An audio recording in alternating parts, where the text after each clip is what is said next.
ఉదయకాల ప్రార్థన. మహోన్నతుడా, మహాశక్తి సంపన్నుడా, మీకే స్తోత్రాలు స్తుతులు చెల్లించుకుంటున్నాము తండ్రి. నిన్నటి రాత్రి కాలం అంతా కూడా మమ్మల్ని జ్ఞాపకం చేసుకున్నారు.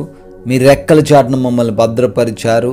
మంచి నిద్రను దయచేశారు నాయన. మా కుటుంబాన్ని కాపాడారు ప్రభువా. మా బిడ్డలను, మా తల్లిదండ్రులందరినీ కూడా మీ రెక్కల చాటున భద్రపరుచుకున్నందుకు స్తోత్రాలు తండ్రి. అయా, ముఖ్యంగా ఈ ఉదయకాల సమయంలో ఈ విధంగా ప్రార్థించుకునేలా మమ్మల్ని అందరినీ కూడా సజీవులుగా నిలబెట్టినందుకు, ఈ సూర్యోదయమును చూడడానికి మీరు ఇచ్చిన అవకాశాన్ని బట్టి కూడా తండ్రి మీకే కోట్లాది కోట్ల స్తుతులయ్యా, మీకే కోట్లాది కోట్ల వందనాలు చెల్లించుకుంటున్నాం ప్రభువా. ద్వితీయోపదేశ కాండము 28వ అధ్యాయము 14వ వచనము, నీవు పైవాడవుగా ఉందువు గాని క్రిందవాడవుగా ఉండవు అని ఈ ఉదయాన మాకు చాలా సుస్పష్టంగా తెలియజేస్తున్నందుకు, మీ వాగ్దానాన్ని మాలో ఉన్న ప్రతి ఒక్కరికి ఇస్తున్నందుకు స్తోత్రాలు.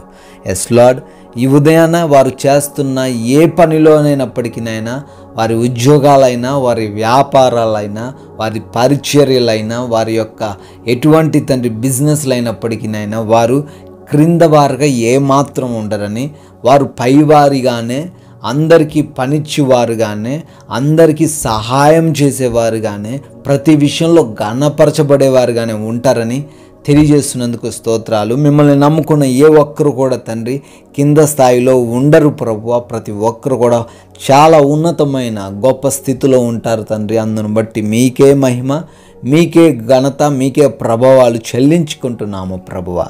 అయ్యా, ఈ ఉదయకాల సమయంలో ప్రార్థనలో ఏకీభవిస్తున్న ప్రతి ఒక్కరిని పేరు పేరున తండ్రి జ్ఞాపకం చేసుకోండి అయ్యా.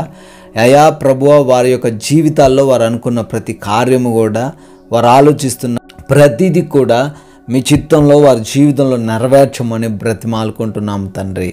అయ్యా, ఈ రోజున మా ప్రతి మార్గాలను బట్టి అడుగుతున్నాము. మా రాకపోకలలో మీ కృప చూపించండి. మా వాహనాలను, మా యొక్క ప్రతి మార్గాన్ని మీ స్వాధీనంలోనికి తీసుకొనండి. సురక్షితమైన, క్షేమకరమైన ప్రయాణములు మాలో ఉన్న ప్రతి ఒక్కరికి దయచేయమని ప్రార్థిస్తున్నాము. ఏ అపాయాలు, ఏ ప్రమాదాలు జరగకుండా కాపాడమని అడుగుతున్నాము తండ్రి. ఈ రోజున మా మాటలను బట్టి కానీ, మా కనుచూపును బట్టి కానీ, మేము చేస్తున్న క్రియలను బట్టి కానీ నాయన, మీ నామము అవమానపరచబడకుండా ఘనపరిచే విధముగా మాకు తగిన జ్ఞానాన్ని దయచేయండి నాయన. మీ నామానికి మహిమకరంగానే మేము జీవించడానికి కృప చూపించండి తండ్రి.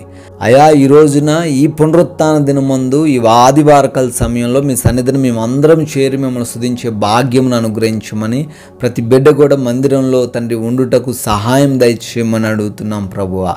అయా, ఈ రోజున ఏ ఒక్కరికి ఎటువంటి లోటు అనేది లేకుండా, లేమి అనేది లేకుండా ప్రతి ఒక్కరికి సమృద్ధిని దయచేయండి. ఏ ఒక్కరు కూడా ఆకలితో అలమటించకూడదు నాయన. ఏ ఒక్కరు కూడా అనారోగ్యాలతో, ఏ ఒక్కరు కూడా అప్పులతో, ఆర్థికపరమైన నష్టాలతో కృంగిపోకుండా నాయన ప్రతి బిడ్డ జీవితంలో సమృద్ధిని దయచేయమని బ్రతిమాలుకుంటున్నాం.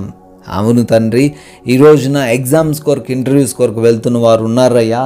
వారందరిని బట్టి అడుగుతున్నాం. జ్ఞానం ఇవ్వండి తండ్రి, జ్ఞాపక శక్తి ఇవ్వండి. భయం లేకుండా ప్రతి వాటికి జవాబు చేసే కృప దయచేయమని అడుగుతున్నాం ప్రభువా. హాస్పిటల్స్కి వెళ్తున్న వారు ఉన్నారు. ఎందు నిమిత్తం వెళ్తున్నారు తండ్రి, వారికి అక్కడున్న ప్రతి పరిస్థితిని కూడా మీ ఆధీనంలోకి తీసుకొని వారికి అనుకూలంగా మార్చమని ప్రార్థిస్తున్నాం ప్రభువా. అదేవిధంగా ప్రభువా, ఈ రోజున మా యొక్క సమయాన్ని, ప్రతి నిమిషాన్ని కూడా వినియోగించుకునే వారిగా మమ్మల్ని నిలబెట్టుకోండి తండ్రి. ఏ ఒక్కరిని కూడా ద్వేషించకుండా ప్రేమించే హృదయాన్ని మాకు దయచేయండి అయ్యా. మా యొక్క క్రియలను బట్టి ఇతరులను నొప్పించకుండా కృప చూపించండి ప్రభువా. అవమానాలు, నిందలు, మోసకరమైన పరిస్థితులు మాకు ఎదురు కాకుండా సహాయం దయచేయండి తండ్రి. గృహాలలో ఒంటరిగా ఉంటున్న ప్రతి బిడ్డకు మీరు తోడై ఉండి కాచి కాపాడి భద్రపరచమని, ఈ యొక్క ఎండ వేడిమి నుంచి, ఎండ తాపం నుంచి ప్రతి బిడ్డకు ఉపశమనమును దయచేయమని అడుగుతున్నాం తండ్రి. మీ కృపను బట్టి బర్త్డేల యానివర్సరీ సెలబ్రేట్ చేసుకున్న వారు ఉన్నారు. మరొక నూతన సంవత్సరంలో వారు ప్రవేశించబోతుండగా తండ్రి, ఈ రోజున వారందరినీ దీవించండి, ఆశీర్వదించండి. మేము కూడా మాకు వీలైనంత మందికి, కొందరికైనా మీ యొక్క బలమైన నామాన్ని ప్రకటించులాగున సహాయం అనుగ్రహించమని యేసుక్రీస్తు వారి పరిశుద్ధమైన నామంలో ప్రార్థన అడుగుతున్నాము తండ్రి. ఆమెన్.